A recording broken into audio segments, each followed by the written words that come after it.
Welcome to Dem Bahamians. Merry Christmas, Happy Holidays to all of you. My name is Beryl Edgecombe, and I'm going to be hosting the show today.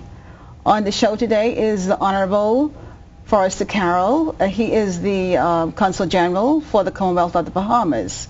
And I'd like to say welcome, Consul General. Thank you very much, Carol. It's a pleasure to have you with me. It's a pleasure to be here. Thank you, thank you.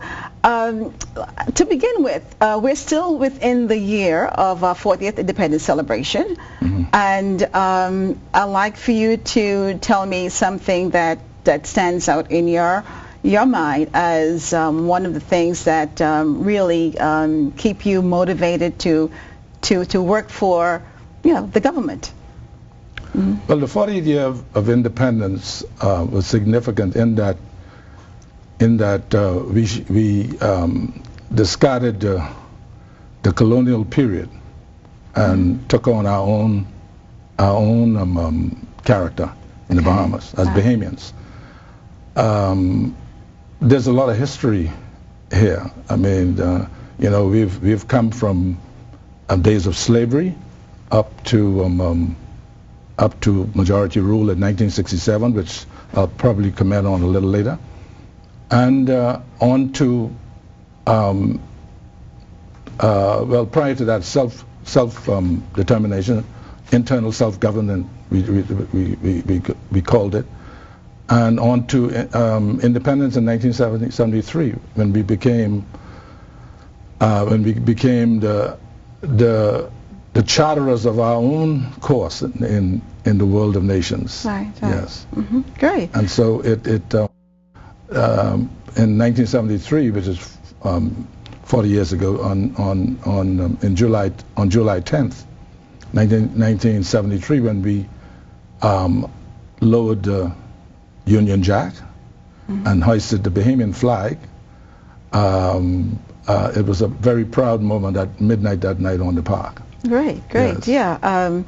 I was there also, so I understand what you're saying. Yeah.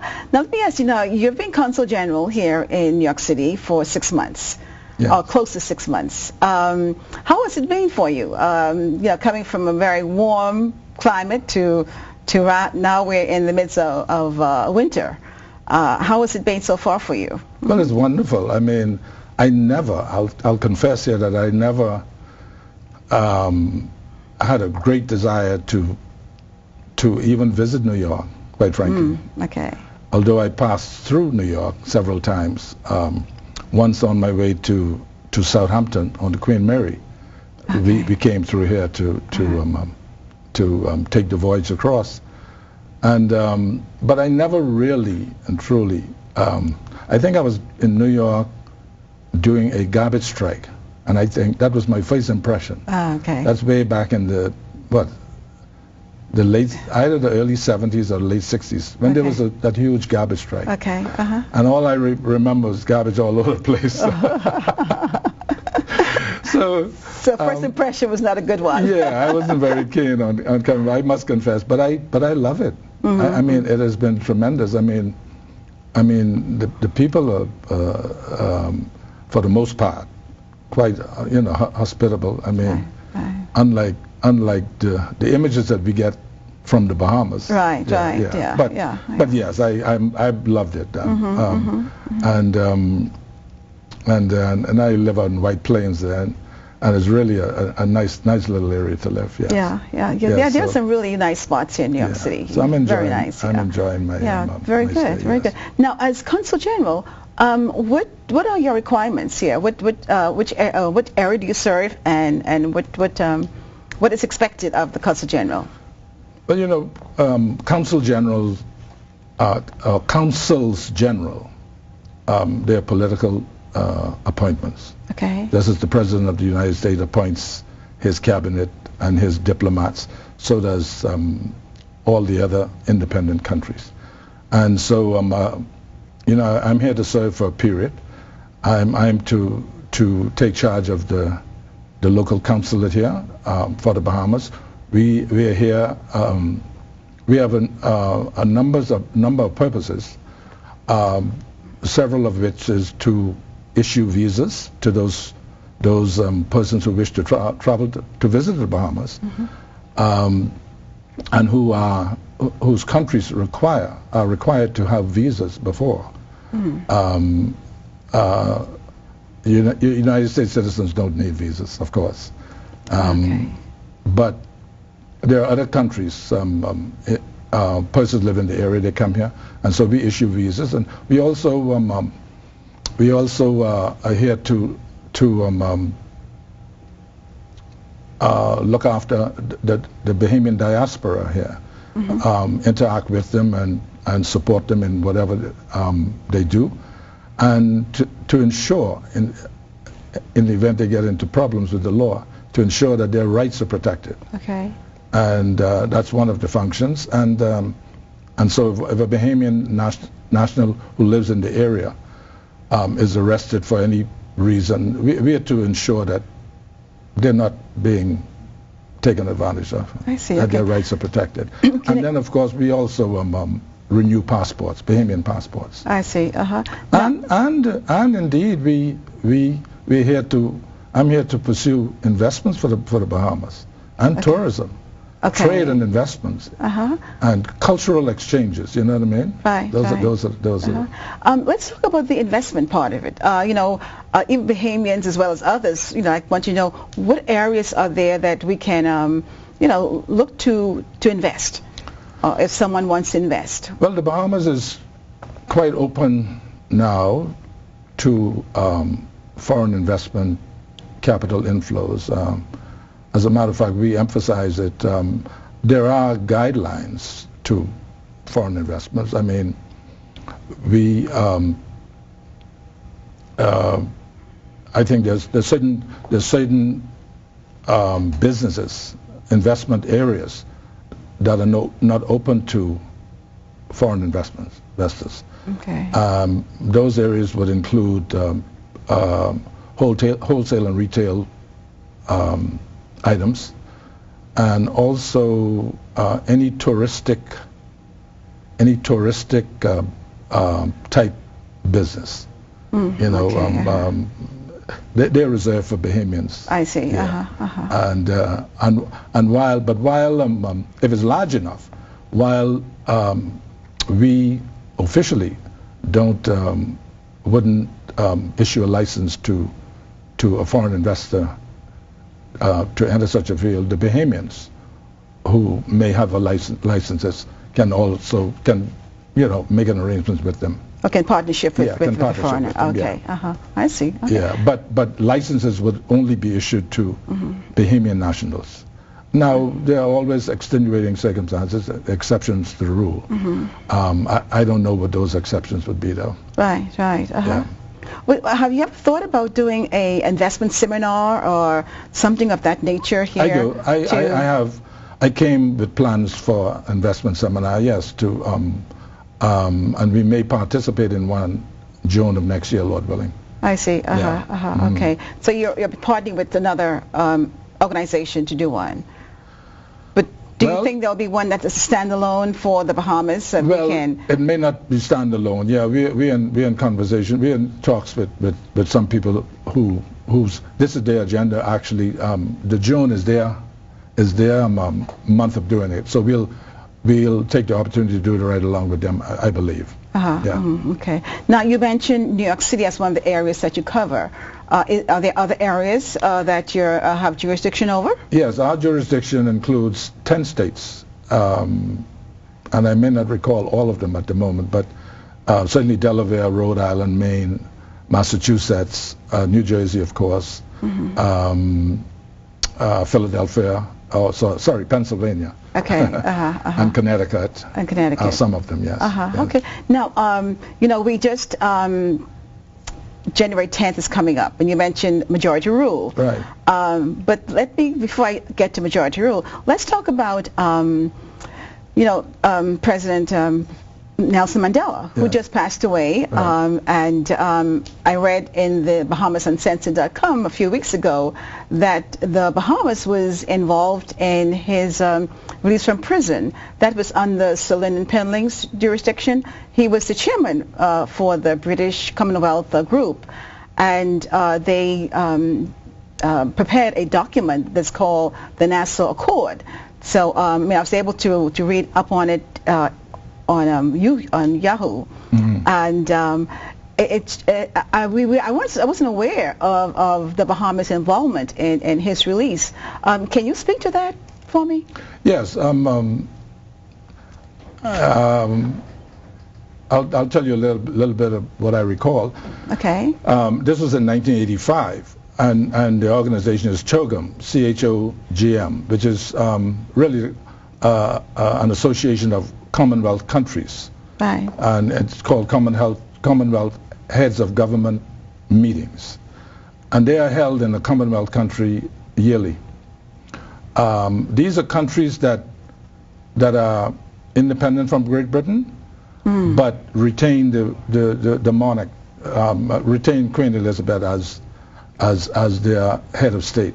Okay. And so we come together. Some countries go republic, but those of us who remain in the Commonwealth, they have meetings. As a matter of fact, they just had one in this year's in where was it? I can't recall now, but they just had it a couple of weeks ago. Okay. It was during this meeting, and you know, there were countries, Commonwealth countries, took a decision not to allow South African investments and period, you know, within there, as a protest against Mr. Mandela's continued incarceration. The Bahamas' role, sad to say, was low-keyed over there. Okay. But we played a significant role in Mr. Mandela's eventual release. It happened during CHOGM when Prime Minister Lyndon Pinland was his government at the time who hosted CHOGM in Nassau, and the main topic of conversation was apartheid in South Africa and Mr. Mandela's release and some other areas. Eventually, I remember very vividly that the United Kingdom under Mrs. Margaret Thatcher was adamantly opposed to the sanctions that were being proposed by CHOGM, led by Sir Lyndon, the Prime Minister of the Bahamas. At the end of the day, though, the CHOGM had its way, and they hammered out a list of sanctions against South Africa. Some of the things that they called for they call it the Nassau Accord, and some of the things that they called for in the accord was, one, that Mr. Mandela should be released forthwith, immediately. Two, that that the South African government abandon apartheid. Three, that they begin to negotiate with the black leaders of South Africa, or the ANC, and also to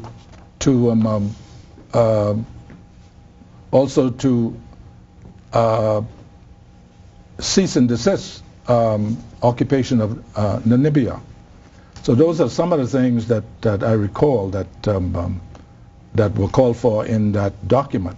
But sanctions were proposed, and serious sanctions, and of course eventually the South African government succumbed, and we remember when Mr. Mandela was released, and in his first overseas trip, he landed in the Bahamas. He came to the Bahamas to thank Sir Lyndon for the role that the Bahamas played. So our role, yes, was low-key. No one remembers the Bahamas' role, but we played a significant role in his release and the eventual abolition of the apartheid system. Okay, beautiful. No, I think I'm glad you explained it all to my viewers, and I'm sure they're appreciative of that information. Yes. And you know, it's all good knowledge. It's all good information to know. Now, let me ask you now. Just recently, the Bahamas passed a legislation making January 10th as a holiday in the Bahamas. And can you explain? I mean, that's known as Majority Rule Day. Yeah. Can you enlighten us to what does Majority Rule really mean, and what occurred around that event for it to be named Majority Rule? Yes. Majority Rule happened on January 10th, 1967. That was when. Prior to 1967, we had a minority government. You know, I have to go back a little bit because of the to bring you up to date. You know, the Bahamas went through a metamorphosis of stages. Our first recorded history was in 1492 when Columbus came to the Bahamas. Right. The Columbus didn't discover anything. He came to the Bahamas and he met Arawak Indians living here, and it is said that those Arawak Indians came between 500 and 800 AD from South America, and they populated the island. So the Arawak Indians were in the Bahamas 1,000 years before Christopher Columbus came here. Okay. So I don't say that he discovered anything. He came to the New World. They found out that there was another world, another part of the world other than Europe. But credit is due to him, I guess, for whatever reason. And our history, the Bahamian history, first recorded history was on the 12th of October, 1492. We down through the years, we had several 1492, and then we had occupation by several different the Spanish, eventually the British, and so in 1720, the first settlement, European settlement in the Bahamas, happened in 1647, I believe, in the 1600s. Okay. When the first European settlement was established. But the Bahamas went through, like I said, metamorphosis, and eventually the British were the owners of the islands, okay, the archipelago. And so in 1729, parliamentary democracy, parliamentary government, okay, was set up in the Bahamas. And so we have a longer history in parliamentary procedures. I don't call it democracy because the black masses couldn't vote. Right. And during that period, slaves were already brought here, and the British plantation owners were here, and they brought them in to work on the plantations, the cotton plantations, and all that. And so there's a lot of history in between there that we don't have the time to go into anyway. Okay. But in 1729, we set up the first parliamentary government. But down through the years, the black masses, and the Bahamas was populated, back then we used to say 85% blacks, right, African Bahamians, and 15% European. But of course, they controlled the vote, and they controlled. As a matter of fact, there was no vote when we became, in 1700s, the British I don't know if you remember the Bahamian history, but you know that you couldn't vote unless you could show that you owned land papers. Exactly. And that is the way they got you. You didn't own any land because we were slaves. Our ancestors were slaves. Right. And so, you know, they didn't give you any land. I mean, you worked the land for them, but and so you live on the plantations. But eventually, and I'm skipping a lot here, but eventually, in 1953, after all this, these long decades of rule by the minority. Minority, right? The Progressive Liberal Party, which was formed at that time, and ironically, was formed by 5 white Bahamians. Okay.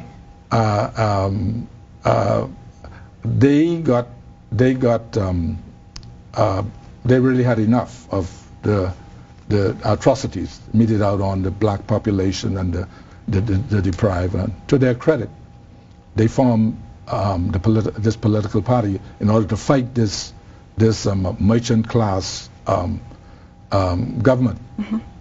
They had control of the finances, all the business interests. One family had the shipping, one family had the building materials, one family had the liquor. So they shared it all up, you know, among the top 5%. Right. Because 10% of the white population was depraved as well. You know what I mean? Right. I mean, they weren't all rich people. You know what I mean?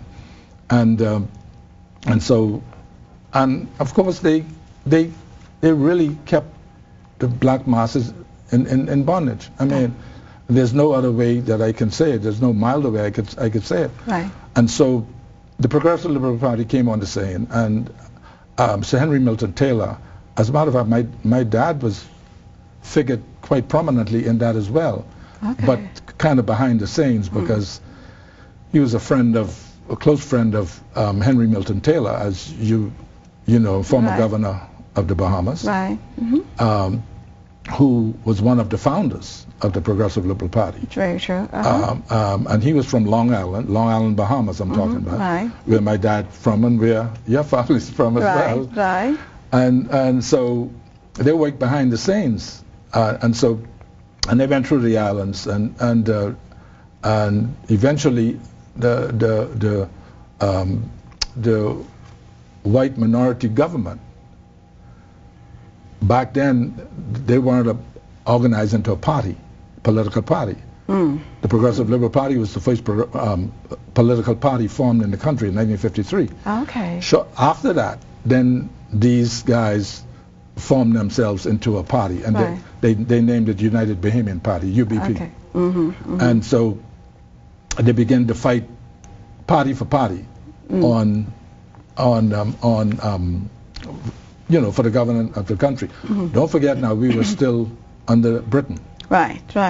So we had the colonial office to deal with. Right. And it was really a struggle uphill. Eventually, Sir Lyndon Pinling became the leader of the party. And I'm skipping through a lot of years here. Right. On to every year, because women couldn't vote. And eventually, the one-man, one-vote rule, Britain allowed it. And of course, in 1961, a bill was put by the Progressive Liberal Party, led by Sir Lyndon Pinling. A bill was put to have the women vote.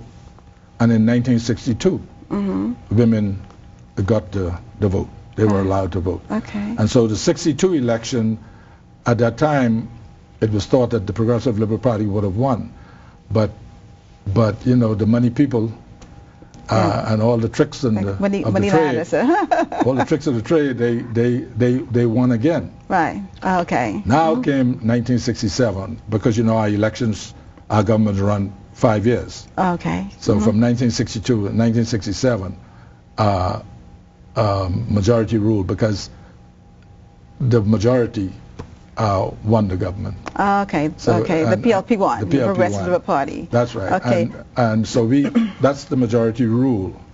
When the majority was able to vote openly, not openly, but vote freely. Fairly. and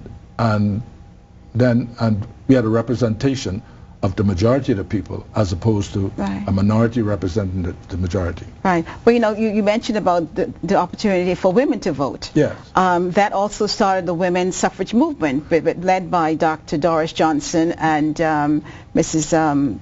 Sir Clement Maynard's mother, and Mrs. Walker, and all of those ladies. And we just celebrated 50 years. Yes, this year we celebrated 50 years of the women's suffrage movement in the Bahamas. That's right. And talking about that, Mrs. Marion Bethel, who is the biographer of that, she will be doing a presentation here in New York City come next year around March 10th or the 14th. She hasn't quite finalized the date, but those are the 4 dates that we're working on. Yeah. And we hope she mentioned it to me. Yeah, we hope to do a documentary here when she's here in New York City. I'm not too sure where, but I'm sure that persons who are interested can call your office or check our website, Dem Bahamians website. We'll have something there when it's known. Now, so that was a period of time too. And then one of the things that I thought that you can correct me, young men 21 and younger were not allowed to vote at one point because they didn't have property. Was that how? See, the property vote, you had to. It was all a scheme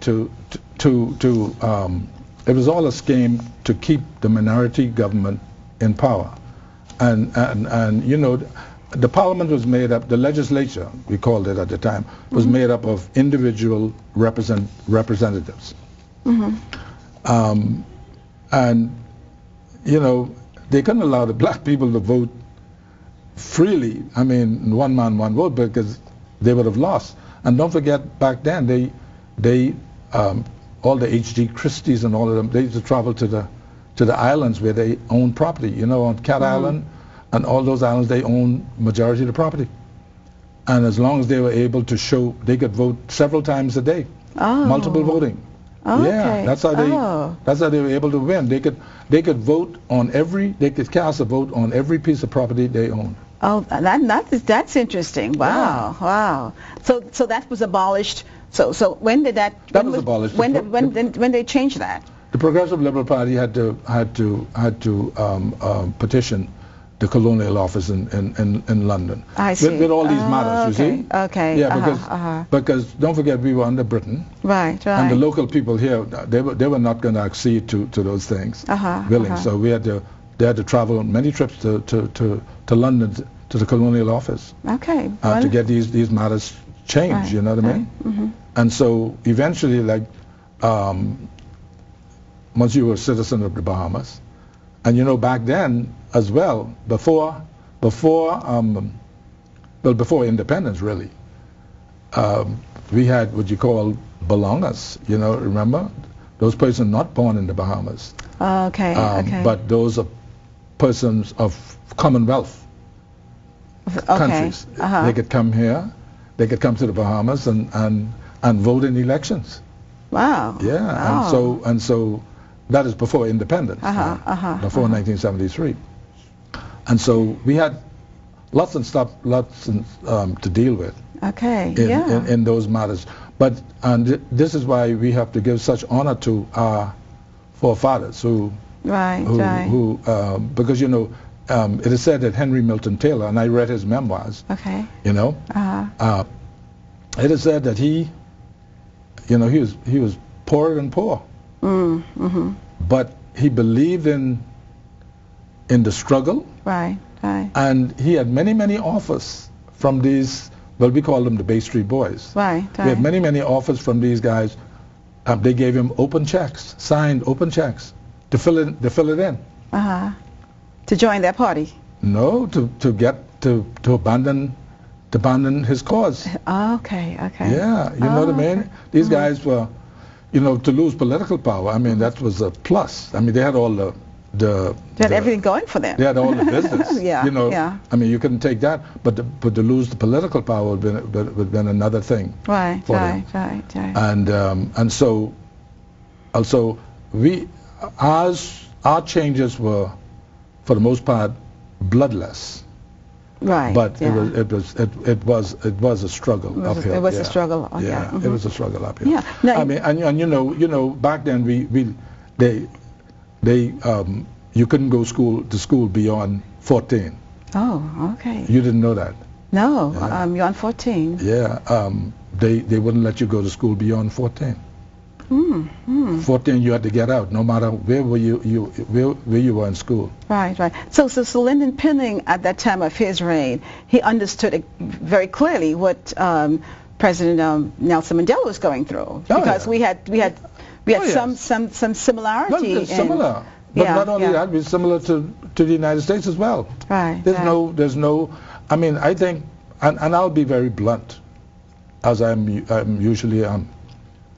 I mean, black people have a struggle in the world, in these so-called democracies, for their rights. I mean, all over. You know, you hear the stories all over. Never mind the other noise in the market. Right. We struggle, and we had to struggle through, in many cases, blood, sweat, and tears. I mean, in South Africa to get where they are. Yeah, you know, one of the things when Sir Lyndon came to power, he saw to it that scholarships to study abroad was available to the masses of people. Well, that's when it happened. And they took advantage of that, which was, you know, and today we have a lot of educated Bahamians in the Bahamas, which I mean, that stands out beyond anything else, as far as I'm concerned. I'm happy you mentioned that. I mean, I believe that there are 15 Rhodes Scholars in the world, I believe. 3 of them are from the Bahamas. Right. Bahamians. Yes, yes.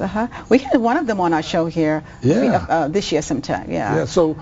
Marion Roll, I think was his name. Yeah. That's right. And this all came about after 1967. Right. Yes. Yes. And actually, there's another one in Canada that we hosted him here in New York City. He's now a poet, and he was a part of the Caribbean cultural poetry program that they have here, and the Bahamian American Cultural Society hosted him. And you know, after 67, like I said, another Rhodes Scholar. Yeah. Right. Yeah. After 67, we had to rebuild the foundations of education. The Progressive Liberal Party believed that education was the key, as we all do. Right, yeah. If you're educated, then you could go places. Exactly. If you're not, you know, talking about education, I was in Bahamas this for the past a few weeks ago, and I had an occasion to I was invited to have to broadcast my show from one of Gerald Cash's primary schools in the Bahamas. Right.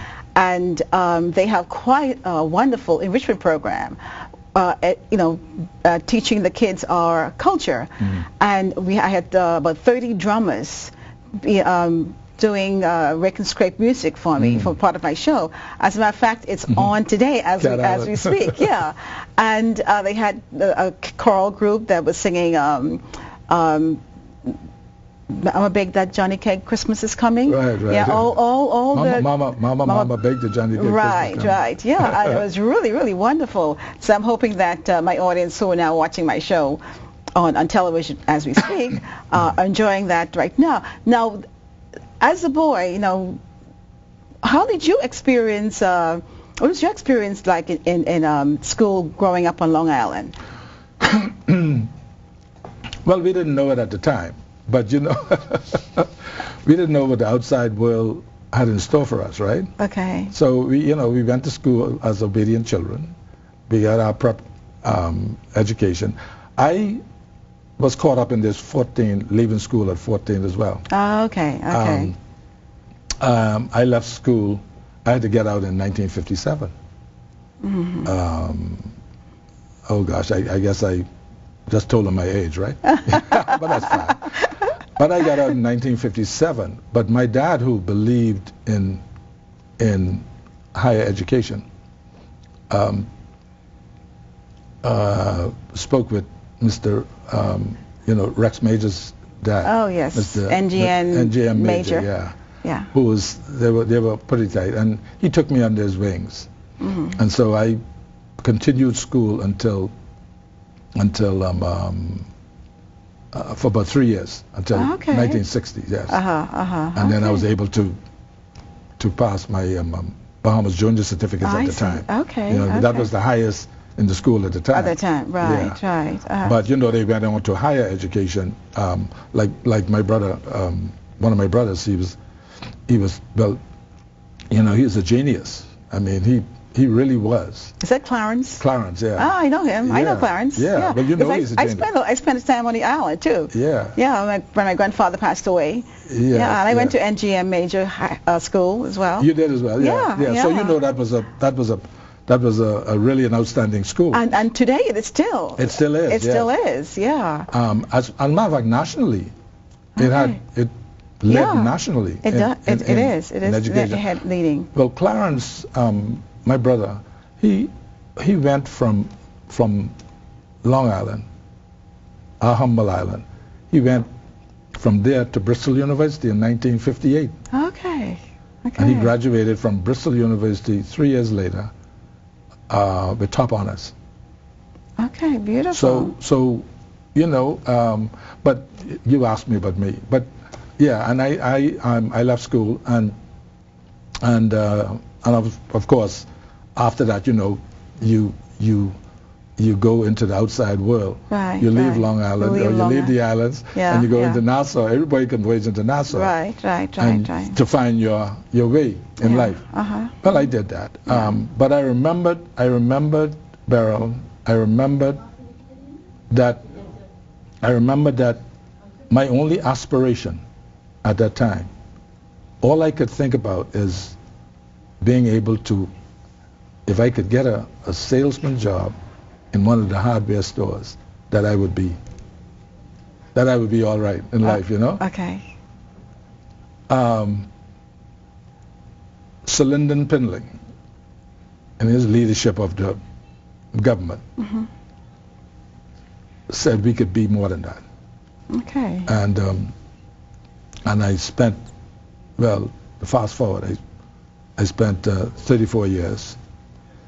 I built a successful business from the ground up and spent 34 years. Okay. Retired in 2008.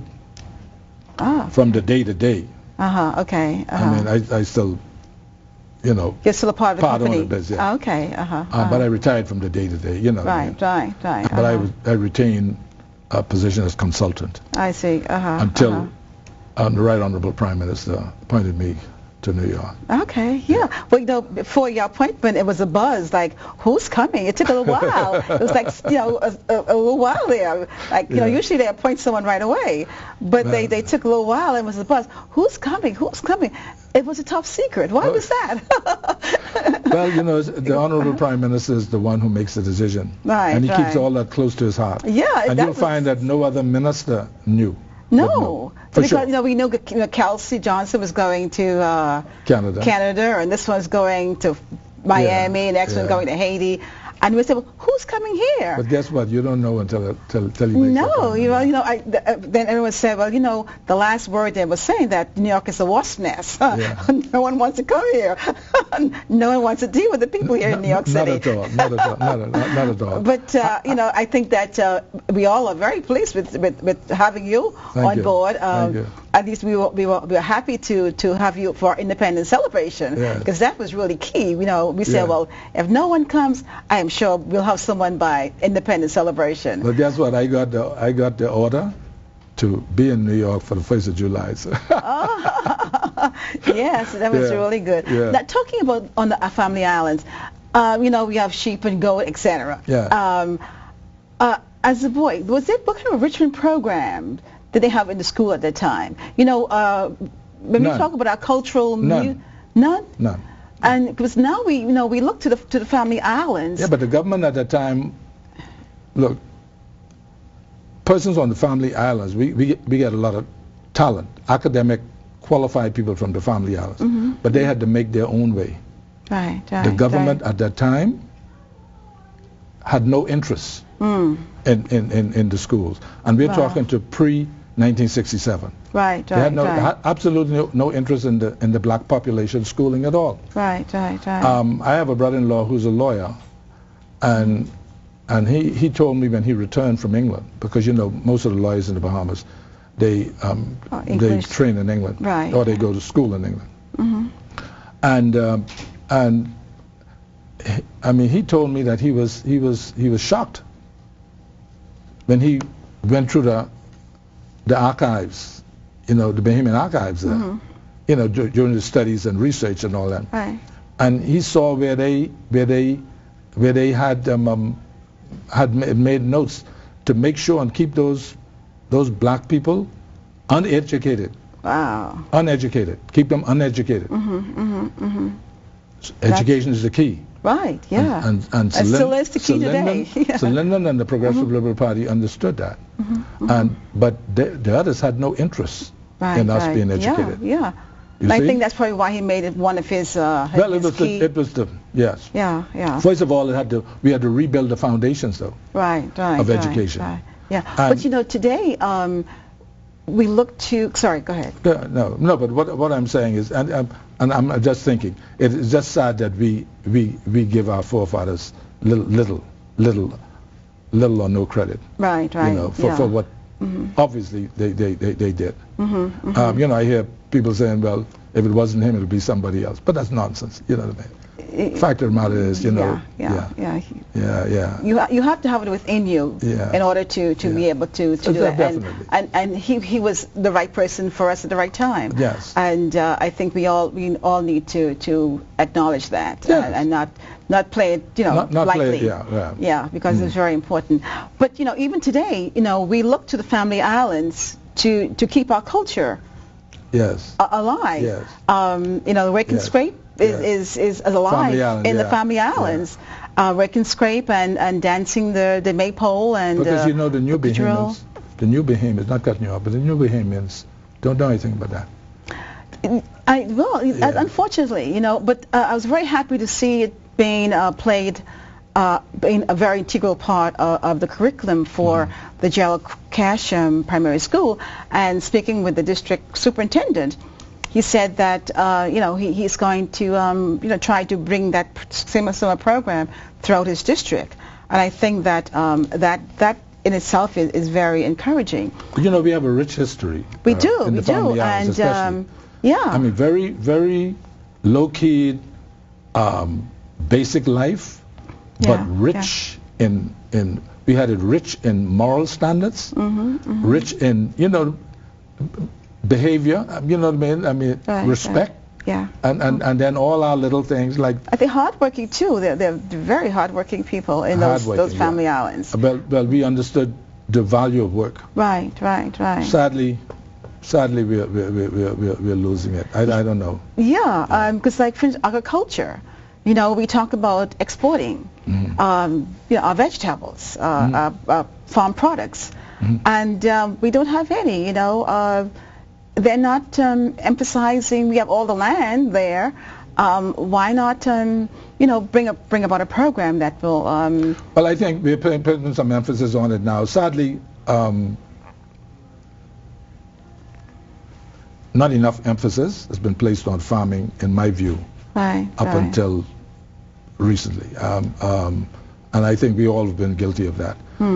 Because we could very easily feed ourselves if and the land is rich and fertile, as you know. And we have the weather. Yeah, and we have ideal. the weather. And I remember when on Exuma, the onions that they used to produce, I mean, huge, both hands, you know what I mean, onions. They used to use them for sandwiches. They slice them for sandwiches. Okay. Yeah. But we don't. I mean, to the current administration's credit, we just opened a school for training in agriculture in Andros. Oh, okay. And I think they have the first. They just had the first when they opened with in September with the first group of students. But would we go into the greenhouse farming? Oh, the greenhouse. Yeah, Okay. Yeah. What do you mean greenhouse farming? What is that? Well, you know, they build they're above ground. Above ground. Yeah, and they build the rows of houses and so, you know, and I guess it's not so dirty. It's more attractive for the younger people. Okay, they're trying to make it attractive. You know, they don't want to not like us, you know. Yeah, they don't take make the cutlass and weed in the shoulder basket and go to the field no more. Okay. And then that is not commercially viable anyway. You know, the way we used to do it. Yeah. Okay, that's interesting. Yeah. So, you know, talking about schools opening up, this September too, they open up a maritime school. Yes. Where they're teaching, you know, Yeah. which is, I mean, ideal for Bahamas because we have so many boats registering and we need employment for the masses of people. But you know, Beryl, you're talking about that for years. We've been trying to get, the government has been trying to get Bahamians, you know, to accept jobs on these ships, because a lot of cruise ships, very few they would go for a while. They just are not prepared to go for those long and to start at the bottom and work themselves up to the top. You know, Bahamians are a curious bunch, you know. but now I see them, and I congratulate the young people. Campbell Shipping seem to be having a quite a success with them. And you know, and the young man who died the other day, he was just about finished. His name was young Pearson. He was just about finished the course, and I really would. We extend our sympathies to his parents. He passed away here in New York City? No, they lost him in an accident in Nassau. Oh, he was a student at Maritime College, present? Yeah. Okay. Just about completed. Wow. What was his name? His last name was Pearson. Pearson. Okay. Yeah. But he was far advanced. And you know, his parents are really devastated. Yeah. Is that the chap from Freeport? Yes. Oh, okay. I think. Okay. Yeah. I think I met some of them last year. No, beginning of this year when they had their annual dinner. I met a number of them. But you know, I understand. You know, there's some people in the area who's doing a wonderful job with them. You know, and I'm happy to see that there is interest among both the young men and the young ladies. Right. Yeah. Of going on I like to see how, you know, the school, this maritime school, how it's going to really flourish, and I hope that, you know, when they graduate from school, you know, from college, that they're able to find jobs on all these ships. Campbell Shipping will put them on the ships. Yeah. You know, Campbell Shipping has a fleet of of ships, and they're prepared to put them on the ships. Yeah, and then we're registering a lot of ships, so that we're hoping that you know, we would be able to, because they, you know, although they're getting this education in maritime, they're looking forward to getting a job right away as they come out of school. I'm prepared to wager that they will all be placed. Great. Campbell Shipping, because they're taking the leading role, and they want to place them. As a matter of fact, I saw a documentary where they want to place them on all their ocean-going ships. Good. They and I understand Mr. Peter Galandras in the area. He's involved in the process as well. Beautiful. Yeah, and he's, but they all will be placed. Great. There's not a question of finding the job, believe me. Right. Great. We just want them to, we wanted to catch on, you see? Because if some of them get there, then others will follow. Will follow suit. Yeah. Let me, Consul General, before you leave, I'd like for you to send greetings to the people, Bahamian people, and people in the world. Greetings. This show is also seen throughout the internet, as well as it will be seen throughout the boroughs. So I'd like for you to bring greetings, greetings to your constituencies. Bring greetings from the Right Honorable Prime Minister, our Foreign Minister and his cabinet, and the good people of the Bahamas. Christmas greetings to the diaspora within our jurisdiction. Bahamians in New York and Delaware and Rhode Island and New Jersey and the rest of it. And we trust that you have a very, very safe and enjoyable Christmas season and a prosperous New Year. Great, great. Now, I received this Saturday a New York State legislative resolution for the Bahamian American Cultural Society.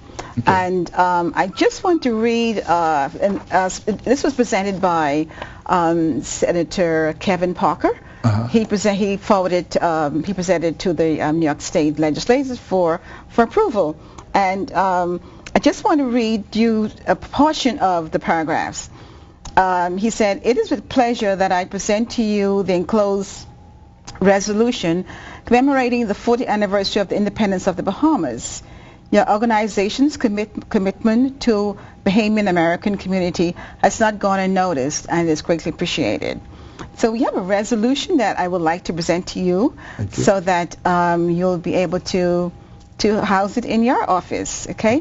He said, "I am proud to have sponsored this resolution celebrating the independence of the Bahamas and the contribution this culture has made to our community as a whole. Okay, I'm very thankful to your organization for fostering the continual exploration of the Bahamian culture." And I'm thankful as well, and I appreciate being here with you. As you know, we are family related. Right, even. Right. Everybody's related in the Bahamas, eh? Yeah. but you've been over here a long time, so yeah. So we lost you, I guess.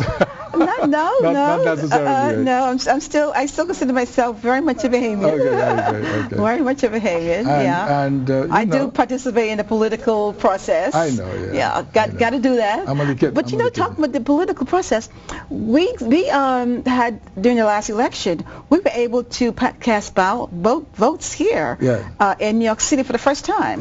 Which I thought that was really awesome experience for those who were able to vote. Right. Unfortunately, I'm not one of those, but. I just thought the experience and to have that opportunity for those students and others who were able to cast their vote. And the diplomats, was really wonderful. Because people who are on contract, temporary contracts, and students and also diplomats are able to vote because of the parliamentary rules of having to be resident in your area for 3 months and more. Things like that. Yeah, no, I thought that was really, I know whether Minister Fred Mitchell was instrumental in bringing that forward, but I thought it was a really I think it was the former administration. The former administration. Yeah, but that was a good deal, Yeah, I think it was. Yeah. Definitely a good deal. So I would like to present this to you. Thank you. It's quite an awesome resolution. It's the State of New York legislative resolution, Senate number 1109 by Senator Kevin Parker.